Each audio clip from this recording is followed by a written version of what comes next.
Good evening, everyone. Welcome.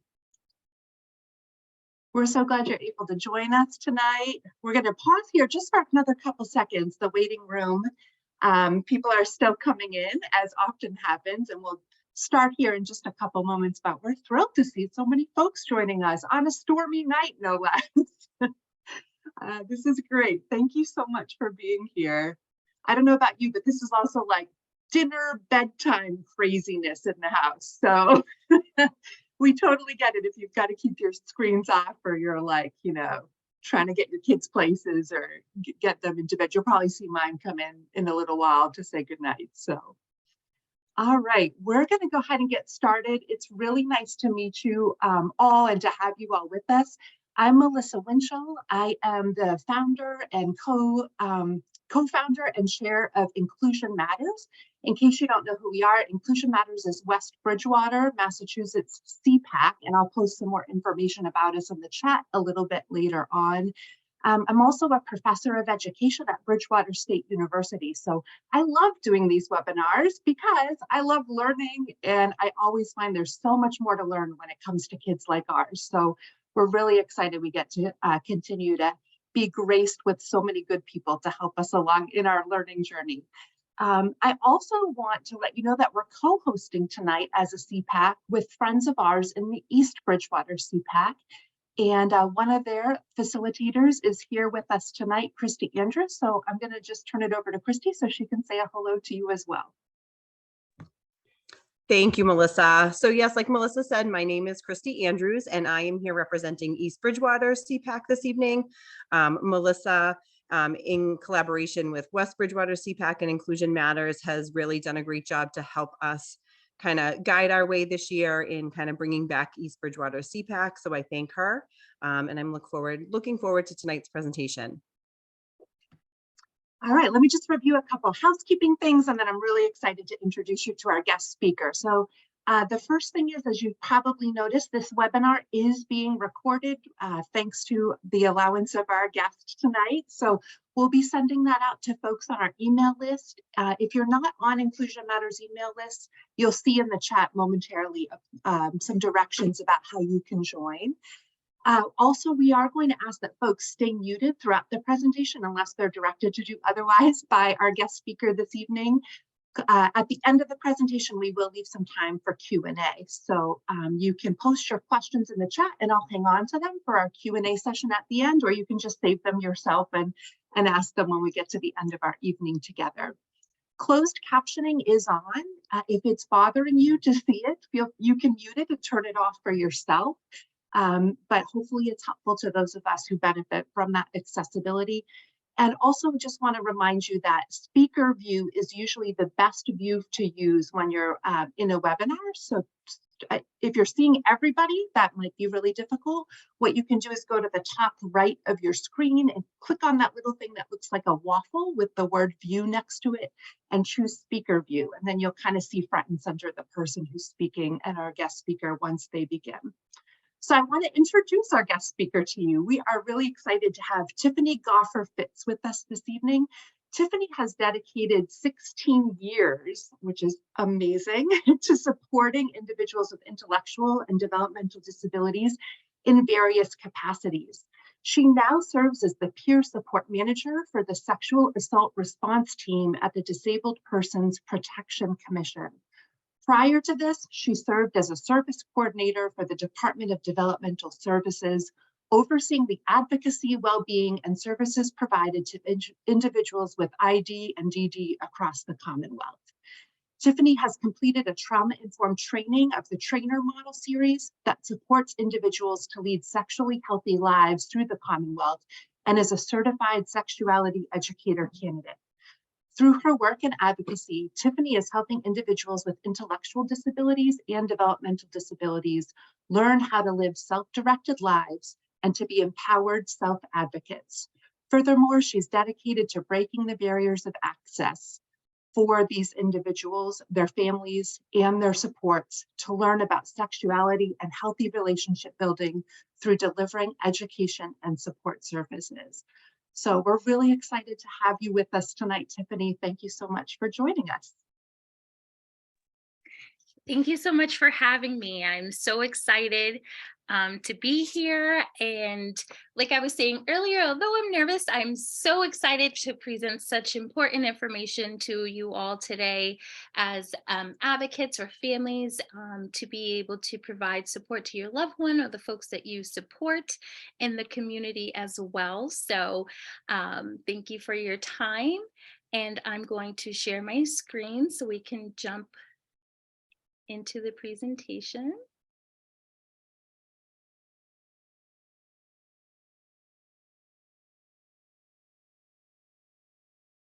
All righty. So for some friendly reminders, folks are already coming in. So as we continue to have folks come in, please, as some of the housekeeping things that Melissa went over, please turn off your camera if you do need a break. Please feel free to ask your questions in the chat box, and questions will be entertained at the question and answer presentation component. And I also want to ensure folks that this is a safe space for us to learn, and it's a judgment-free zone. So we're all here, we're humans, and we're just here to gain more information, and to please feel free to express and speak your mind on things. We want to ensure that we're being respectful to others and their opinions when they are presented. So that's important. And also too, it's okay to feel. So we'll be discussing topics that might make you feel uncomfortable. And I strongly encourage you to do self-care and take care of yourself when needed.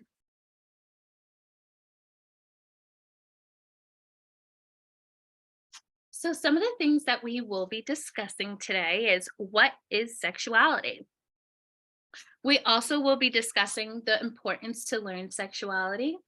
And we will also be talking about how you can be supportive and what services are out there. And then also we'll be having the question and answer component.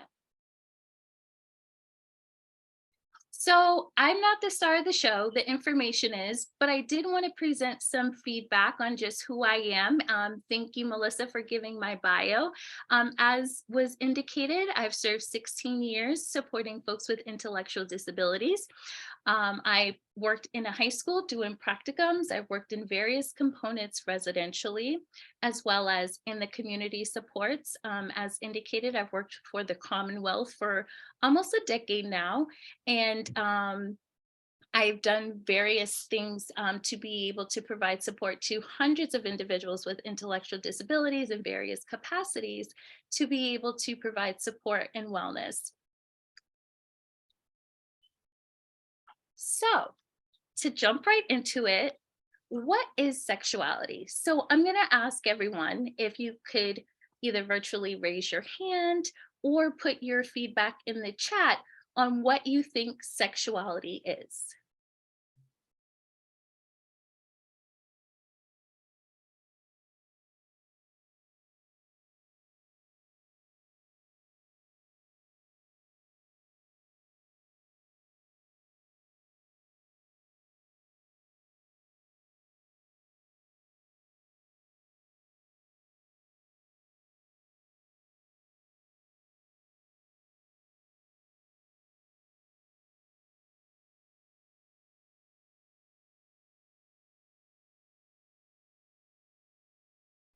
You're muted, Tiffany. I just realized you were speaking. Apologies.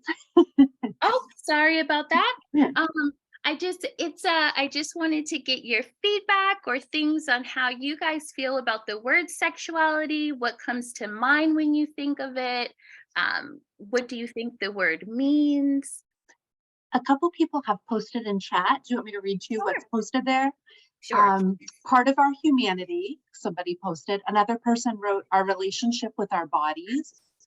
How you express, feel, and act in regards to your sexual health and relationships, sexual activity, desires and expression of desires and needs, behaviors, attitudes related to sex and intimacy, can also be our sexual identity. So those are all the posts I've seen so far.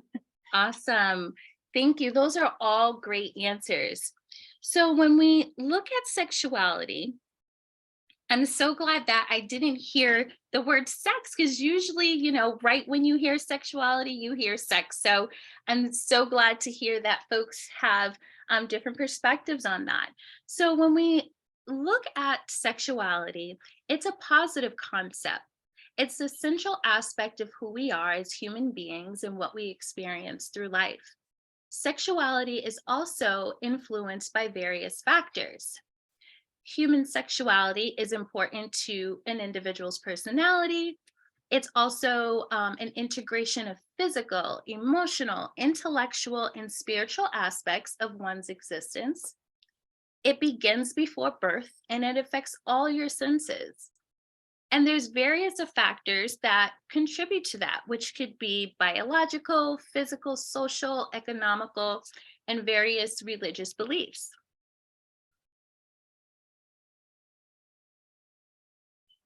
There are different things. So I made a statement about, sex not being about sexuality, because oftentimes when you hear the word sexuality, we think of sex. But in fact, sexuality is various components that make who you are. And there are two key takeaways that I want you to take away from this and learn. Sexuality, again, does not mean sex. And sexuality is made up of components that are all equally important. 5 different factors that make up sexuality is sensuality, identity, intimacy, reproduction, and sexualization. And we're going to dig into each of those and what those mean.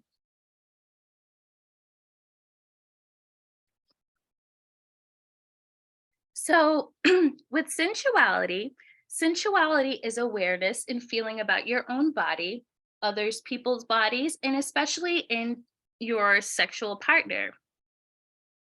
When we think about sensuality, it enables us to feel good about our bodies, about ourselves, and what they do, and how we feel about what they do. Sensuality also allows us to enjoy the pleasures of our bodies and what they can give. This is a part of different behaviors that manage in different ways. So with that being said, there's body image, with feeling attractive and proud of your own body and the way that it functions and influences many different aspects of your life.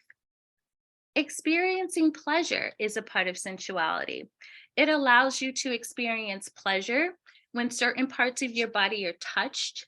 People always also experience sensual pleasures from taste, from touch, from sight, even hearing and smell. And it's all about being alive. Satisfying your skin hunger. This is a part of sensuality because the human body craves being touched. And so the need to be touched and held in loving and caring ways is important and part of our well-being as well. The center of sexuality is the attraction, and it doesn't come from your genitals. Fun fact, it actually comes from your brain. And most humans, that's your most important sex organ, because it's an unexplained mechanism responsible for the sexual attraction that is not a part of your genitalia, but actually the signals that your brain produces to produce those feelings. And lastly, a part of sensuality is fantasy. The brain also gives people the capacity to have fantasies about sexual behaviors and other experiences. So all those various factors come together to make sensuality. Another factor is intimacy.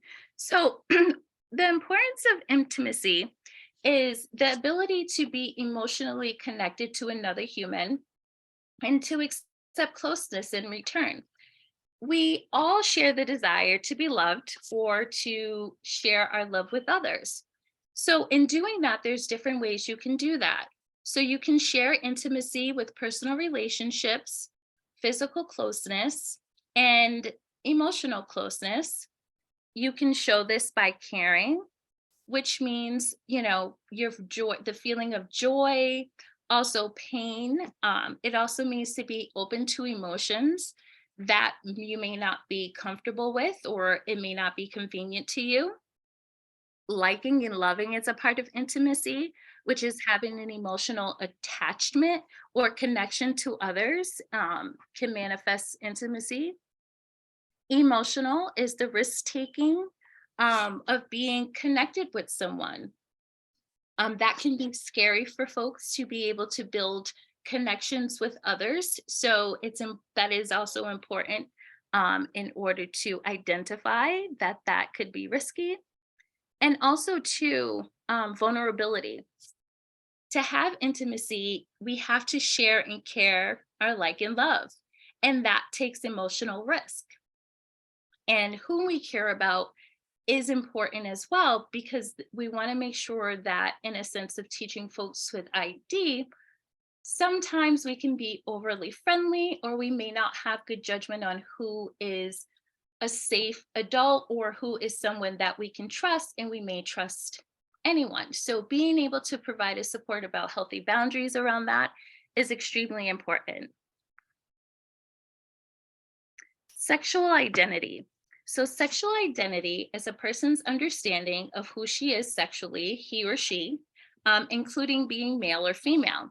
And that could be in terms of sex assigned at birth, but in this sense, sexual identity is who someone identifies as and what they see for themselves. So with that being said, I just want to make sure it's a person's gender identity is a person's biological gender, and it's not the same as his or her gender identity. Their gender identity is how they feel about themselves, and their sex assigned at birth is what they are biologically. So that is identified by a physician when you're born based upon your genitalia. An important thing to know about sexual identity is where pronouns come into play. These are important because it respects someone and how they would like to be identified. So my pronouns are she and her. And it is important for folks to be able to be respectful of pronouns, because that allows for someone to feel space in conversation with you, and also for you to acknowledge and respect who they are as a person. A part of sexual identity is also gender roles and identifying actions or behaviors for each gender role. And that could be based on societal norms. It could be based on cultural different norms and things that make the person who they are, which is if it's in the society and their communities and all the other attributing factors to that. There are many rules when it comes to men and women in society, as we all know, in terms of what gender is and how those roles are assigned. But we are living in a progressive world that some of those barriers are being broken. And gender bias means to hold stereotype opinions about people according to their gender. So it's important that we are conscious of our biases in regards to that, to be respectful to others. And with sexual orientation, that is also a part of sexual identity. And that's the primary attraction to who you love. So that could be if you're heterosexual, if you're homosexual, there's a various range of different sexual orientations that could be with the LGBTQIA community, and all of that falls under that. That is a whole training within itself, so I won't get too much into that, but that is the key aspects of sexual identity. Alrighty, so for sexual health and reproduction, I just want to make sure that. So that is one's capacity to reproduce and the behaviors and attitudes that make sexual relationships happy and enjoyable. So factual information is necessary for folks to understand how male and female reproductive systems operate. It's also important to understand how contraceptions and STD infections occur. Individuals with ID often don't have access to adequate information and about his or her own body or even their partner's bodies. And this information is important because they should have well-informed information to make informed decisions about their sexual expression and how to protect their own health. It's also important to understand that there are feelings and attitudes when it comes to sexual health and reproduction. Everyone has their own standpoint on that. However, it's also important for folks to have an understanding of STDs, HIV, abortion, pregnancy, and childbirth in order for them to have the tools to make decisions on their own bodies and health. Now, having an understanding that there may be guardianships involved and other aspects of that component, but the person should be at the table when any decisions are made. And we should be listening and hearing folks out in regards to what their thoughts are to be able to provide them support, whatever they may need.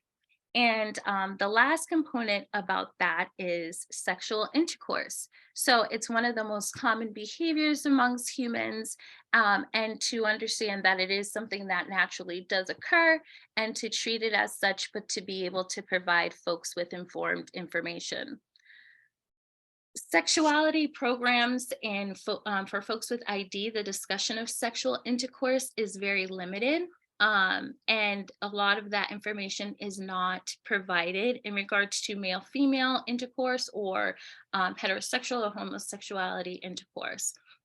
However, as I was saying, it is important to have health information about these things so that folks are protected and to understand how their body operates.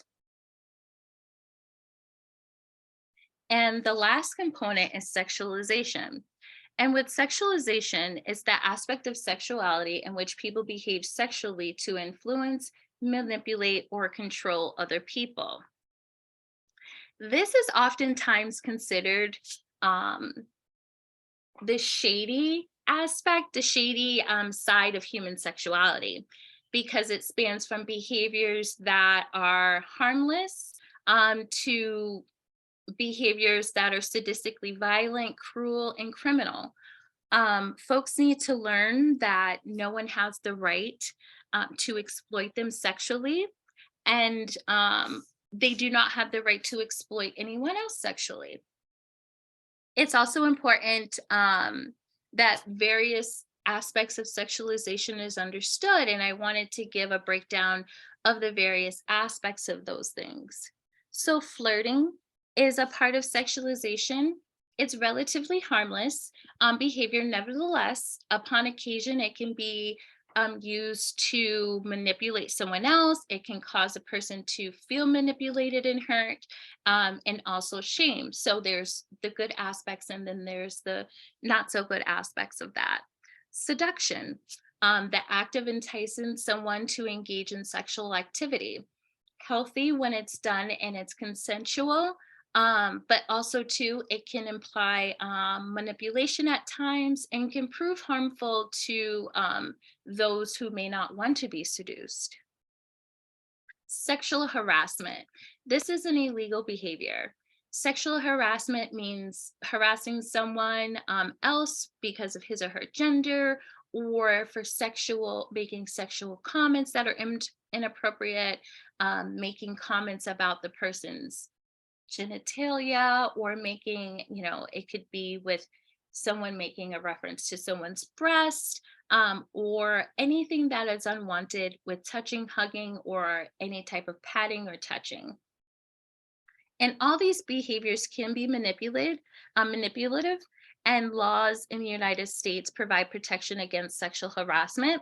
Um, and we'll get more into how we can be supportive in that.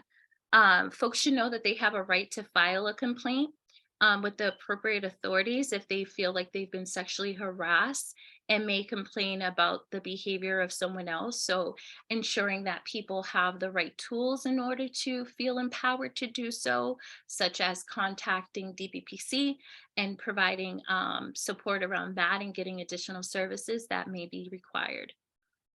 Rape in the last part of sexualization means coercing or forcing someone else to have contact with you, whether it be with your genitals, with your hands, or anything that's sexual based. Is a sexual assault, and that is something that is illegal as well, and that we should be encouraging folks to be able to feel empowered to report if they are facing or have encountered sexual assault. So we transition into why learning about sexuality is important, and why should we even care or want to provide this information to folks. So in an alarming statistic, it's more common than you think. 2 in 5 females have experienced a sexual assault in the past year. Um, Folks that both females with intellectual disabilities and males with IDD or ID have experienced sexual assault 7 times higher than someone who has not. Um, Males, 24%, nearly 1 in 4 males have experienced sexual violence as well. So it's so important for adequate information. Not having access to sexuality education and support leaves folks without the important tools to advocate for themselves, or for them to even know who they are as a person. And so it is so important for them to have key concepts of where they are, because not everybody will be at the same level of understanding. So assessing where they are and then being able to provide them support with the things that they may be inquisitive about, or the tools in order to be stronger self-advocates. So, being in the field, I don't know who's in the field or not, but Dave Hinsberger is a pioneer in this space, and he talks a lot about the ring of safety. And in regards to the ring of safety, it's an important tool because people with disabilities need to learn skills to reduce their vulnerability for sexual victimization, and some of those different things is like sexual education and opportunities for healthy sexuality. And oftentimes, individuals with disabilities have lived in protective systems that assume the responsibility for keeping people within those systems confined and safe. We naturally want to provide safety for our loved ones because out of love and fear. And we also want to provide people with safe environments because that's what we naturally want to do to keep folks safe. However, if we don't provide folks with the tools in order to be successful and live healthy lives, we're not doing them due diligence to be able to set them up for success. So, for privacy awareness, it's important to have folks have an understanding of privacy and their rights to privacy. And it's also important for folks to learn the various types of boundaries to help them understand their own and respect others and their boundaries. Sex education, learning key sexual education concepts can help individuals make informed decisions and support them to understand how their body operates. Ability not to comply. A lot of times, their non-compliance gets thrown around so very much so that it's just a part of the normalcy of, well, this person's being non-compliant, they're not listening. But we oftentimes miss the mark of teachable moments for folks to be able to have an understanding that no means no, and it's okay to say no, and that we have to take a step back and understand where that no is coming from.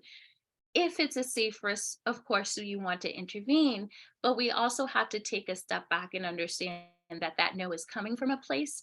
And the more that we don't encourage folks to say no or have an understanding of consent, the more we're teaching them to be vulnerable in that sense and not empowered if something may occur that they have to say no. My favorite quote is "Nothing about us without us." And that captures the importance for folks to be at the table for when decisions are being made on their behalf. And that goes into the key aspect that Dave Hinzenberger said about having someone to listen to. It's so important for people to have someone to just hear them out, to hear how they feel, to have an understanding and respect how they feel, and to be heard.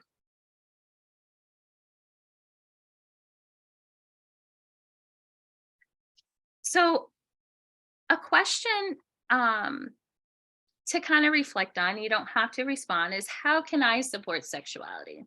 And so I'm going to show a quick video, and I have some reflection questions that I want folks to be able to reflect on and give some healthy feedback. So I'm going to play the clip, and this organization has been, it's trying to go faster than I want to.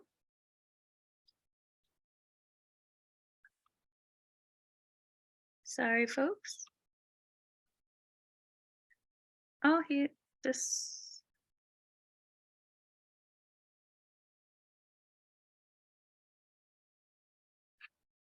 Oh, I'm so sorry, folks. Hold on. This is going faster than I want it to go.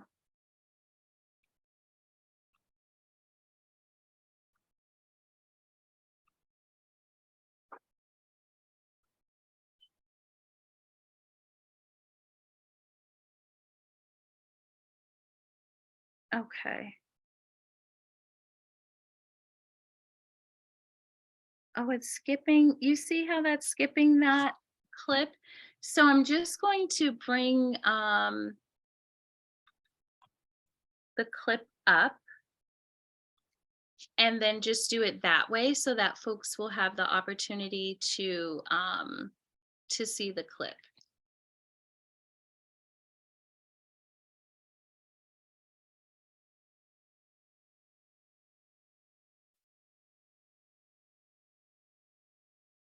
So as I'm doing that, I just want to have folks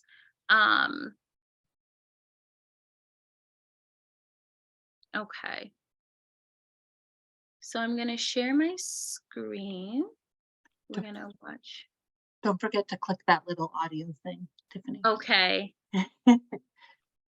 Let's see. Is there something in your life you feel like you're missing? We can't see your screen yet. Not a problem. I just wanted to get that ready so that you guys can be able to see that. And then I'm going to share my screen. Thank you all for bearing with this.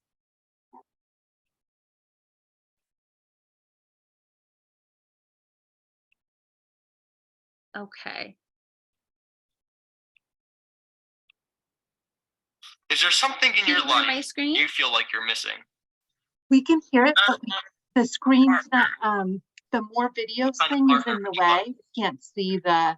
I need somebody to love me the way I am and see how I'm a great person. Can you see it No. now? No, try to make it full screen. Yeah, if you can click on the bottom of the screen where it says YouTube, it should take you to, there we go. Can you make it full screen?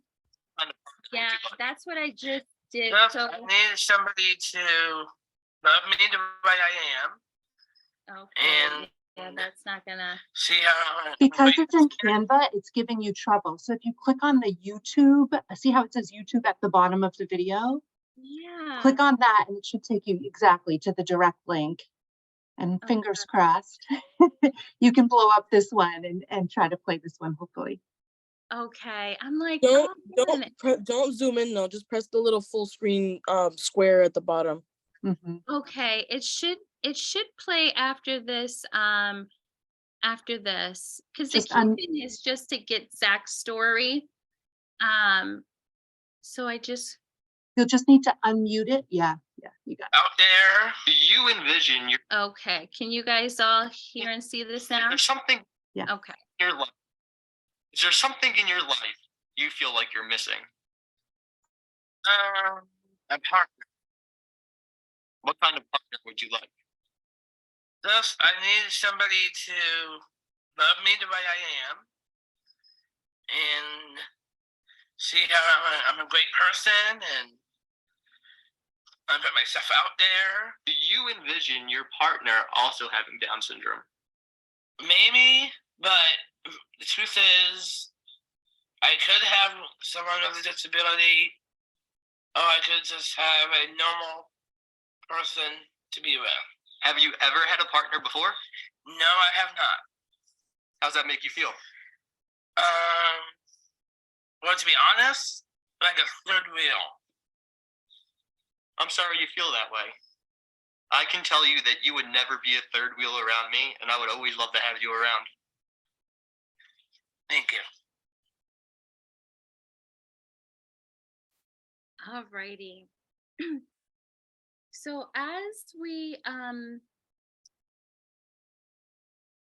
so I want everybody to reflect on Zach's story.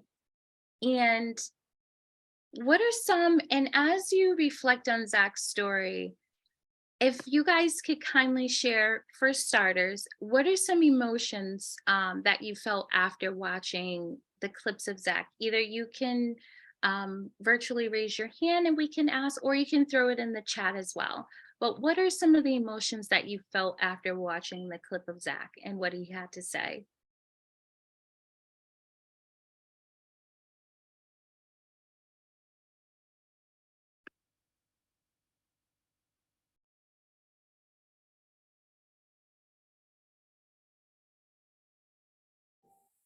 Can you hear me? This is Danielle. Yep, we can hear you. Wonderful. So I guess what I felt was curiosity, and that was, and it's probably multi-tiered because that's the way my brain works.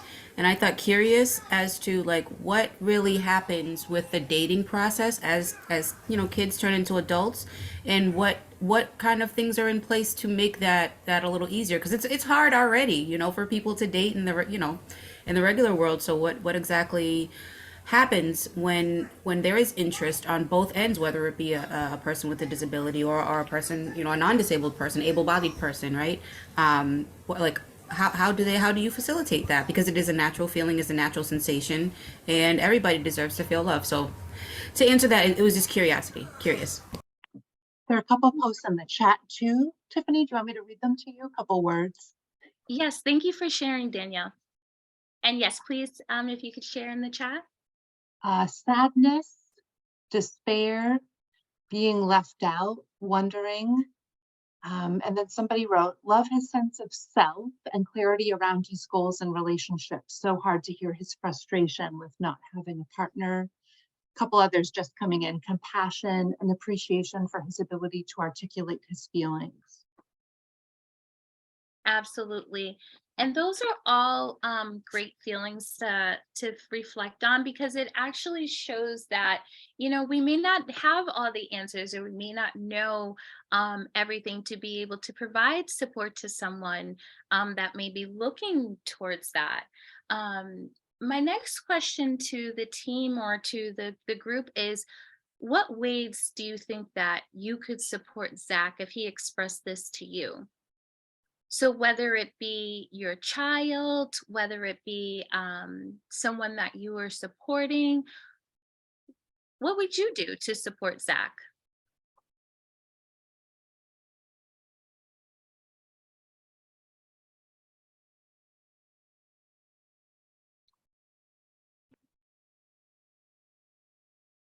Hi, this is Kathleen. I just unmuted. Hi, Kathleen. My chat's being slow. I just would feel, and I'm thinking of my son here, I would just feel an urgency to try to find as many opportunities to meet more different people as possible. Absolutely. And that makes a great point, to be able to provide support around finding the access to those relationships, because it's one thing for folks to express it, but it's the access.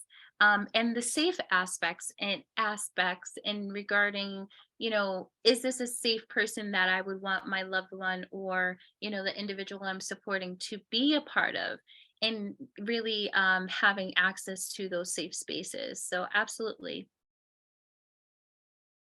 We had someone post in chat, Tiffany, as well.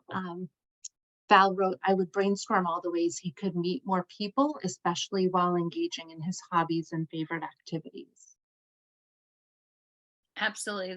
That is a great way to provide support, because it does allow for the opportunity to provide the social skills and the social opportunities, because what Zach may be thinking is dating, it could be something, along the lines of just someone to go to the movies with, or someone just to go to do those social things with. So having those opportunities and finding those opportunities is great. Thank you. I appreciate the feedback, everyone. So it's okay not to know all the answers.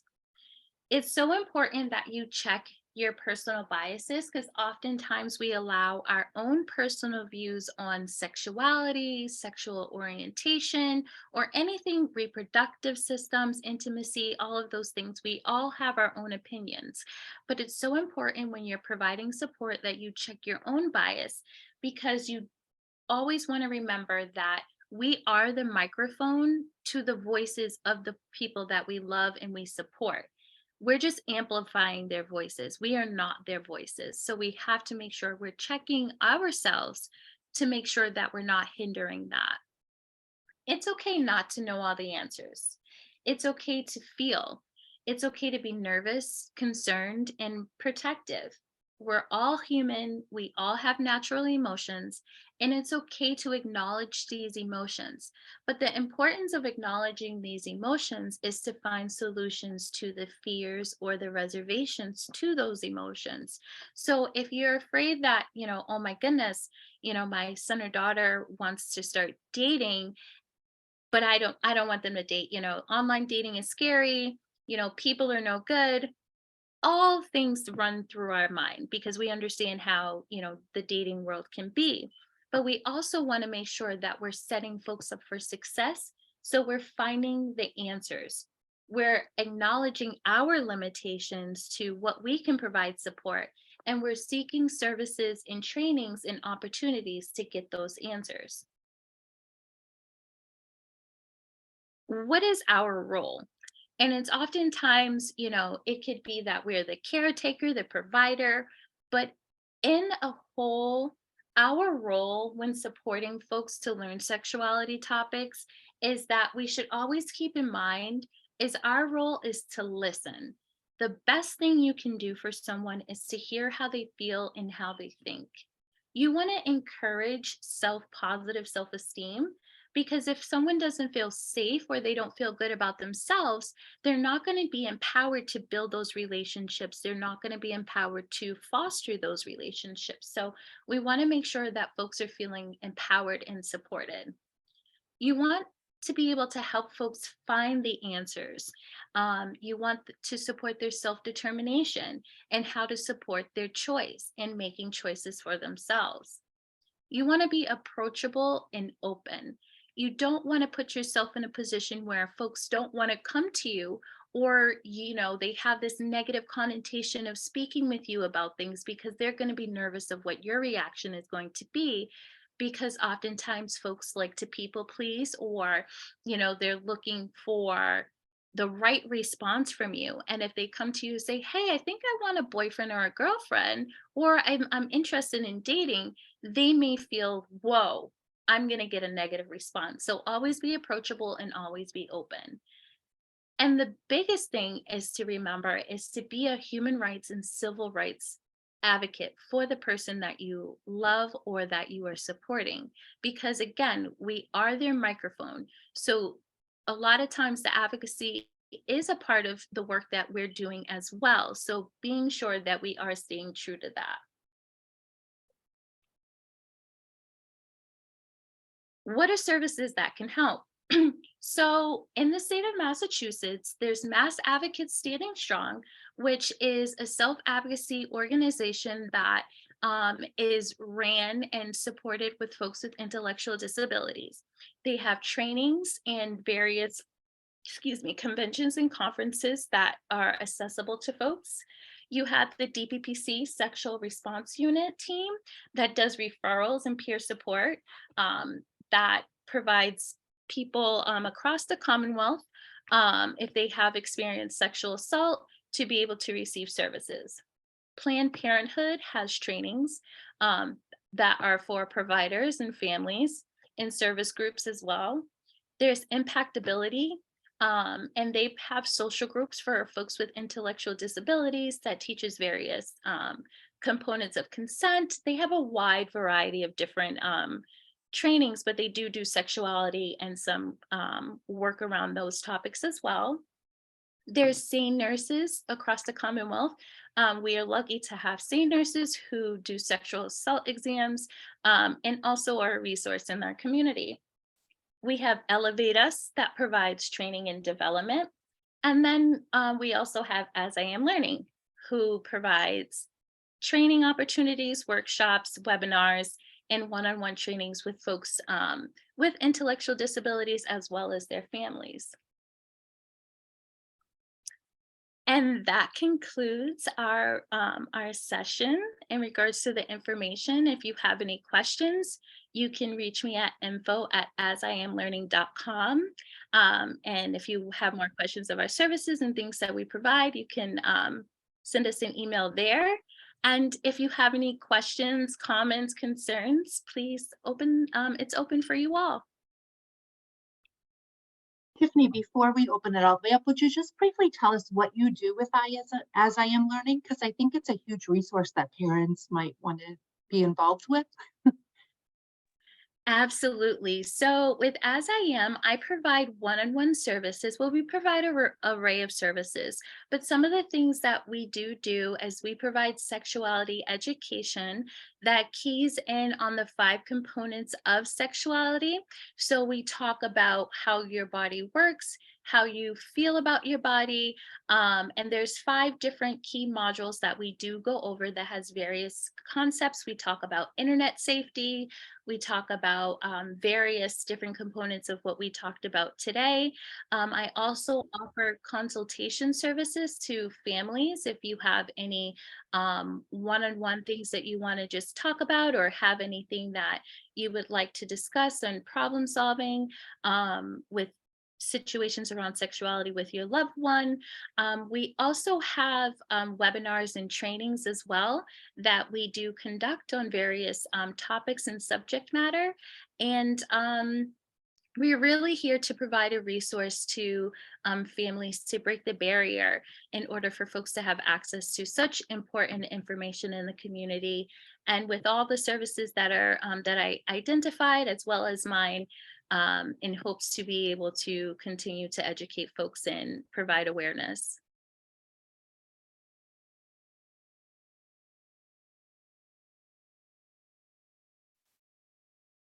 There's one question, a couple questions in the chat I'm seeing. First of all, I can't remember the name of the video that you showed. I know that guy makes tons of videos talking with people with disabilities, but what's the name of I forgot, I can't find it. Oh, you're on mute, sorry.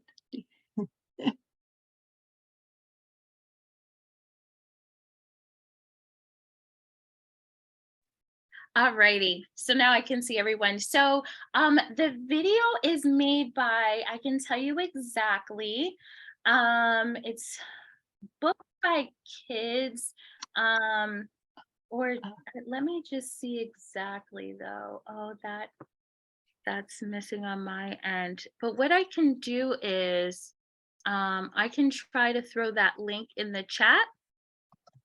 Yeah, I can, I'm sure I'll come across it too.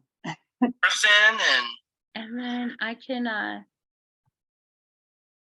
so it's called Special Books by Special Kids. And it's called Zach's Partner.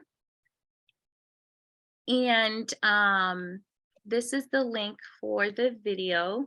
Hold on 1 second. Excuse me. Excuse me. 1 second.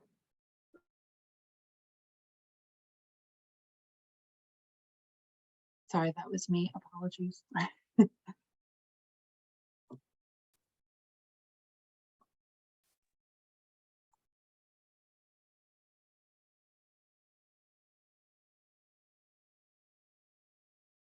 Tiffany, I'm sorry. I think I muted you somehow. My mouse went a little crazy again. I'm having like a fritzy mouse over here. I'm so sorry. Can you hear me now? I think Yeah, I was yeah. able to unmute myself.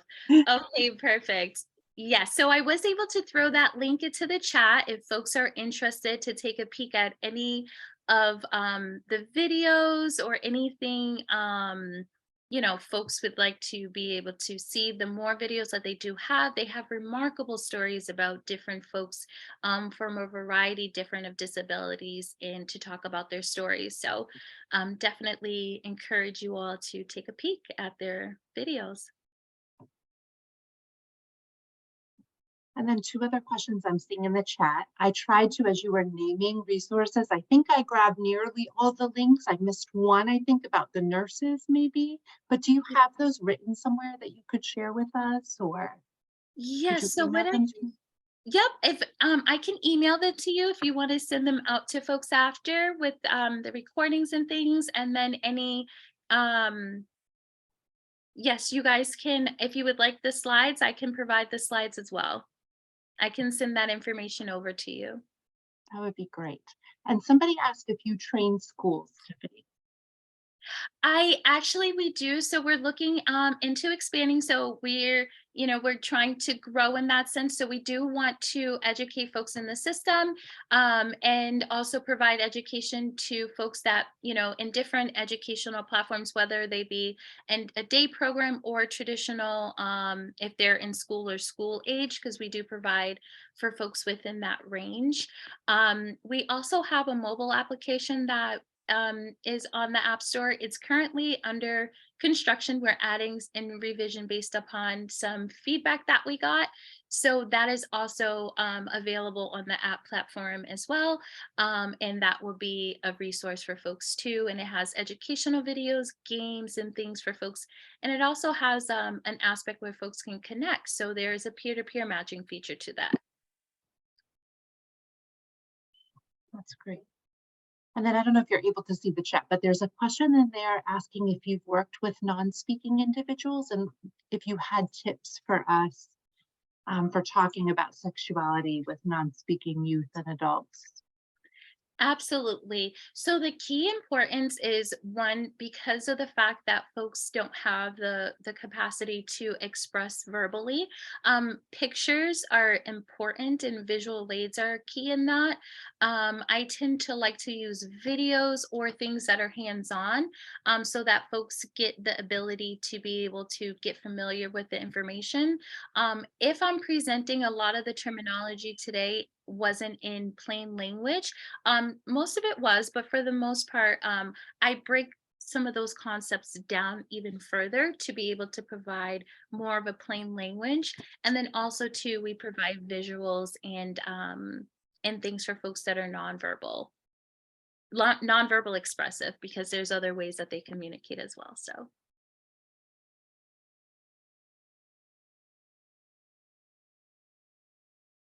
And yes, someone said they use Impact. They are amazing. Mandy and those folks over there, they do great work. I strongly encourage folks to they have drop-in centers, drop-in groups and things. They're actually doing one on consent and some education around internet safety. So strongly encouraged to check them out as well. We actually use Mandy, by the way. Oh, you actually use them, you said? Yeah, and we work with Mandy. But, with Mandy, yes. Yeah, but I have a question for you, if you don't mind. So, you know that sexuality is approached differently in different cultures.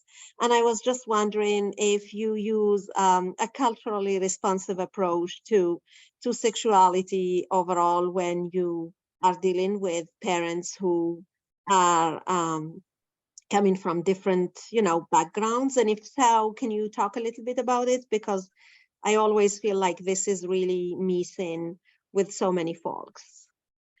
It really truly is. So the approach that I take is really getting an intake and being able to capture the person in the family and their supports that are around that, and being able to see where we're going to, like, I wouldn't just provide support around all the topics. I would see where you feel most comfortable with, what topics may be of hesitation, and then is in encapsulating if there's any type of barriers or things that, topics that I shouldn't touch upon, or things that I should be aware of, because I may not know all of the cultural customs of various different folks, but I do want to be respectful. So I always come from a person-centered place when I do my trainings and supports, because of the fact that you never know the difference in various the backgrounds, and starting there with at least having an understanding of the do's and don'ts, and also the things that I should pay more attention to, or the lines that I should respect. That sounds great. Thank you so much. I think you really answered centered the question. Thanks. Thank you. I couldn't quite hear the last part of what you said, but I just thought that you really were able to center the question very well. Thank you. thank you. Are there any other questions or things? I want to be respectful of everyone's time. I will be sure to send Melissa the PowerPoint presentation if anyone is interested. And I will also provide the different, I saw that she did provide some of the key things that were here. But there are also resources that I can provide as well that's within the slides that you guys can be able to access and see. And even based upon the information too that I had, you can read more into the different dynamics of sexuality. Thank you so much, Tiffany, for your presentation. I'm getting, a lot of people are private messaging me kudos to you, so, and how much they enjoyed the presentation and got so much out of it. So thank you so much for being with us tonight. And thank you all for joining. Be well.